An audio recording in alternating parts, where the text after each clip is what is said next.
x power 3 by 2 ratio 9 equal to 16 ratio root x. What is the value of x? என்னன்னு கேக்குறாங்க. இந்த x ஓட value என்னன்னு கேக்குறாங்க, கண்டுபிடிக்கலாம். இந்த மாதிரி ரேஷியோல இருந்தாவே உங்களுக்கு தெரியும். ஃபர்ஸ்ட்டும் லாஸ்ட் டைமும் மல்டி பண்ணணும். சரிங்களா? x power 3 by 2 யும் root x யும் மல்டி பண்ணணும். x power 3 by 2 into சரிங்களா? பெருக்கல் போட்டா கன்ஃபியூஸ் ஆகும், பிராக்கெட்டே போடுறோம். into root x. root x னா x power 1 by 2 ன்னு அர்த்தம். சரிங்களா? ரூட்னாவே 1 by 2 தான். ரெண்டுத்தையும் மல்டி பண்றோம். ஈக்குவல் டு இது ரெண்டையும் பெருங்க. 9 into 16. ஓகேங்களா? ரெண்டுத்தையும் பெருக்கிட்டோம். சரி, என்ன பண்ணுங்க, பேஸ் ரெண்டு ஈக்குவல் ஆகுது, ரெண்டுமே எக்ஸ் தான். சரிங்களா? கீழே எக்ஸ் எழுதிட்டோம். இப்போ பவர் ஆட் பண்ணிங்க, 3 by 2 plus 1 by 2. 3 by 2 plus 1 by 2. ஓகேங்களா? ஈக்குவல் டு இங்கே வாங்க 9 into 16 அப்படியே கிட்டும்.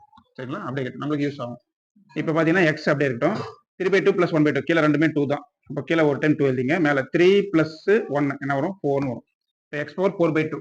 சரிங்களா? கேன்சல் பண்ணிங்கன்னா மேலே 2 டைம்ஸ் வரும், கீழே 1 டைம். சரிங்களா? அப்போ எக்ஸ் ஸ்கொயர் மட்டும் தான் வரும், கீழே விட்டலாம். X square equal to 9 into 16.